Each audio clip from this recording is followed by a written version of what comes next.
I am Dexter Morton, a serial killer. I was shot by my son, but fortunately, the cold and heavy snow slowed my heart rate and reduced blood loss. After lying in a coma for 10 weeks in the hospital, I miraculously woke up. My first move was to find my son. On the way, I noticed my driver was unusually nervous.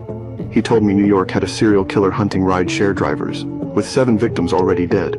They were calling him the Dark Passenger. The irony was hard to miss. He also said his friend was the only survivor. The next day I went to see him. His dashcam showed the killer in a special hoodie that cameras could barely read, blowing his image out into white. The survivor said a wire went around his neck, but he slammed the brakes, dove under the seat, and got away. I replayed the footage, spotted the logo on the killer's backpack, and traced it to Bridge Data Network. From the employee list, I found a suspicious name and moved in. I signed up as a rideshare driver and watched the area around the company. Soon I noticed a man in a hoodie. I crossed in front of him and pretended to take photos. When his face washed out into white on my screen, I knew I had him. I tried to stop him from getting into another car, but he stayed sharp and vanished into the subway. Then I finally got his ride request. I was about to use an anesthetic needle when a woman asking for directions knocked on my window, and the syringe fell under the car. By the time I reached for it, he was already in my back seat. Midway through the trip, he ordered a detour, then slipped a wire around my neck. He forced me toward an abandoned dock, but I found the dropped syringe and drove it into his neck. A steel plate hidden in my collar had bought me enough time. When he came to,